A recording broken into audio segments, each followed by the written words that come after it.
Hi guys, welcome back to TechieSetup channel, and today we're taking a look at the newest flagship phone from Sony, the Xperia 1 Mark III. I've been using this as my daily driver for the past 2 weeks and took it to my trip to Istanbul to test the cameras. Stay with me until the end as I put together a list of good and bad things about it so you can decide for yourself if this is the right phone for you. So let's get right into it.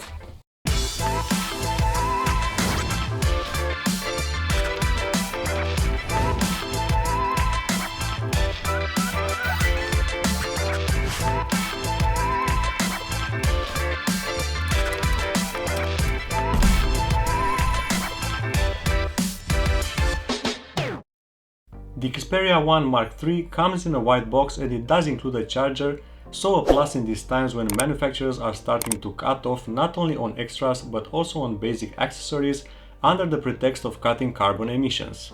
It's a 30-watt charger that will fill up the battery from flat to 50% in 30 minutes. Being the flagship, Sony has also included wireless charging, which is capped at a disappointing 15 watts, and we have also reverse wireless charging. Check out this beauty. Sony have really nailed the design, and I think this is one of the best looking phones of this year. I have the frosted black color and I like the matte finish on the back, the flat screen and the flat edges, which do help for a better grip when not using a case. Also, the camera array is not too crowded. It feels and looks premium without trying to stand out too much. And by the way, the camera bump is pretty small too compared to other flagships. But we'll get to that in a second. The left side houses the dual SIM tray, which has also microSD card support. A rare thing these days and can be ejected using only your fingernails. The bottom has the USB-C port, which also can transform the phone into an external monitor for Sony cameras via a cable, and we find also one of the microphones. On the top we find the second microphone and the 3.5mm jack, which is again a lost feature on other flagships. And the busiest right side houses the volume button, the power switch that is also a fingerprint reader, another small button which wakes up the Google Assistant, and the shutter button which mimics the ones used on the Sony mirrorless cameras. Half press for focusing and full press for taking the shot. The fingerprint unlock is extremely fast. Normally I would have loved it, and I did at first, but then after using it for a while I do notice it's kind of annoying because I almost always unlock the phone when I just need to hold it. The second assistant button is useless for me because it cannot be reassigned to other functions like the one on the Samsung S10 was. I like the shutter button, but again, not really using it except when using the camera pro modes. One of the things that I love about this phone is the 21:9 aspect ratio, the small width dimensions because it's the same size with the smallest in the line of Galaxy S phones. The 6.5-inch OLED flat screen can display 1 billion colors, supports 120Hz, HDR and BT 2020, and it's protected by Gorilla Glass Victus. It's again running at a 4K resolution, having a 6.3 ppi density. As you would imagine, everything looks very sharp and the colors are fantastic. It does have some downsides though. I wish it would be brighter under direct sunlight, as maximum brightness tops out at 560 nits in adaptive brightness mode, not nearly enough when compared to other flagships. 4K resolution only works while playing videos, and I have noticed a strange thing while watching some Netflix series. In some specific dark scenes, the screen does not get bright enough even if it's at maximum. As you can see, Samsung is just better. Another annoying software decision from Sony is not including a native gallery app. It's really frustrating that you can't open and organize or edit photos in a few clicks like you do on Samsung devices. The Google Photos app comes pre-installed, but if you don't want to use it, you will need to search for other gallery apps in the Play Store. I find it very frustrating, especially as you can't use the basic function to view photos and videos without having Google Photos installed. If you install another app, it comes with an extra step when trying to delete a photo, again very annoying. Moving on, we get dual stereo speakers and a dynamic vibration system. The speakers sound very clear, but they do lack in bass and volume power. Regarding the battery, the phone has a 4500 mAh battery that should last the whole day. In my usage, it mostly does, but I had days when I would have expected more. I think this is related to the software not being optimized enough, as the Xperia gets too hot on daily tasks like YouTube and photo shooting. Sometimes you can get burned on the top left side, that's how hot it gets. No wonder Sony itself has issued a warning on the screen at some point, so I definitely recommend a case with this phone. The Xperia 1 Mark III has Android 11 and runs apps very fast using the latest Snapdragon 888 chip. I did not notice any hiccups while using it and flicking through apps or camera modes. I'll compare the speed with other flagships like the Galaxy S20, the S21 Ultra and the OnePlus 9 Pro in another video. Speaking of the camera, this phone is a beast and it has some innovations we won't find elsewhere. It has a triple camera with 4 focal lengths. That's because of its novel telephoto that switches between a 70mm and a 105mm equivalent with its moving periscope lens. The telephoto camera offers 2.9x and 4.4x zoom magnifications, with the aperture changing from f2.3 at the 70mm setting all the way to f2.8 at the long end. It uses a 12-megapixel Sony IMX663 sensor with optical image stabilization. The other two sensors are back from the last year's Xperia 1 Mark II. We get a wide camera using the 12-megapixel Sony IMX557 sensor. This one a Type 1 on 1.7 inch, it's smaller than the one on the Galaxy S21 Ultra, and Sony explained the decision to keep it because it allows fast 20 shots per second burst. This camera has a stabilized 24mm equivalent lens with an f1.7 aperture. The ultra-wide camera uses another Sony sensor, the IMX363. The lens has a 16mm equivalent focal length and an f2.2 aperture with autofocus. There's also a time-of-flight module which helps with focusing.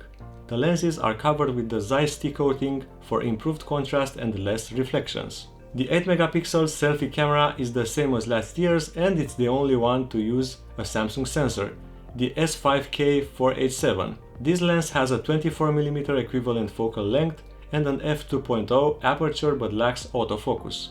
From my testing, it offers good quality and sharp and detailed selfies, but sometimes struggles with dynamic range. The Xperia 1 Mark III features Sony's new Photography Pro camera app. As you can see, Sony has implemented the Alpha Cameras interface, so experienced photographers feel like home while using it. It allows you to manually change every parameter that influences how photos and videos are captured.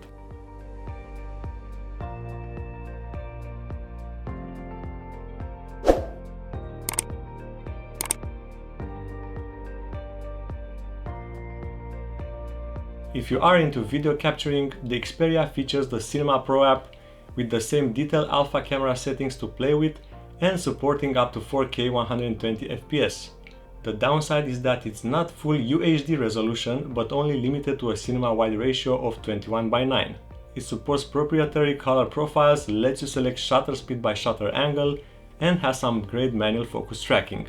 You would have to really know what you are doing to use this mode, so I don't see many people having the patience to tweak all the settings for taking a short clip. Let's watch a few examples of photos and videos taken during my trip to Istanbul and also how it compares with the Galaxy S10 I had with me.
After my 2 weeks experience with the Xperia 1 Mark III and over 1000 shots taken, I was able to draw conclusions of my own and how this phone compares to the Samsung S10 I have been using for the past 2 years. Let's talk about the good things.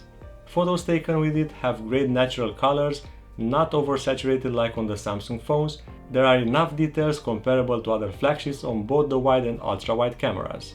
Details are especially good in foliage. The HDR is not that aggressive as on Samsung, and it presents a more natural looking image but also sometimes leaves shadows too dark. It has fast photo shooting with fast autofocus, great eye tracking and face tracking.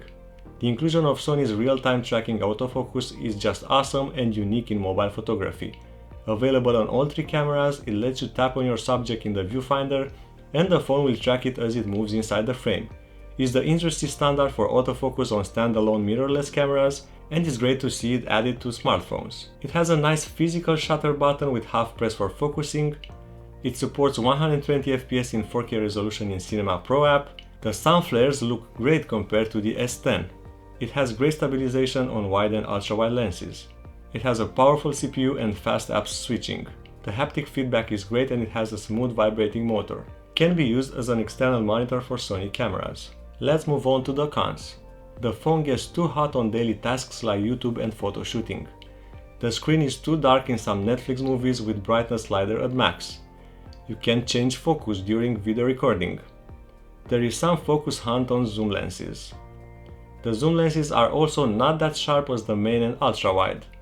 You can change lenses during video recording as you can do on Samsung. 4K 120 FPS in Pro mode is not full 16:9 resolution and is only available for the main wide cam. There is no 4K 60 FPS in basic camera mode for any of the lenses. There is no night mode in camera. It has no native Sony Gallery app installed when Google Photos is deactivated as not being used. The selfie camera does not have a high dynamic range, so you miss a lot of the background coming overexposed. The ultra-wide camera is not as wide as on Samsung. The speakers are less powerful than on the S10. It's easy to accidentally press and unlock via the power button. The Google Assistant button cannot be customized. You can't change navigation buttons order. As you can see, there are a few annoyances using the Xperia 1 Mark III, and despite being more technologically advanced, there are still some technical limitations, especially when compared to a 3-year-old Galaxy S10. Some of them may not bother everyone, but they take away from the pleasure of using it nonetheless. It's a great phone that takes great looking photos and videos, but at $1,300 or 1,200 euros, I can't recommend it, not while now at lunchtime it costs more than a Galaxy S21 Ultra or a OnePlus 9 Pro, which are easier to use and present a more complete package with similar photo quality. Stay tuned as I will soon post the videos comparing the camera quality between the Sony Xperia 1 Mark III, the OnePlus 9 Pro and the Samsung Galaxy S21 Ultra, so you can see for yourselves which one takes better photos and videos. Also, let me know in the comments what you guys think about this new Sony flagship. If you enjoyed this video, hit that like and subscribe buttons. Thanks for watching and I'll see you guys in the next one.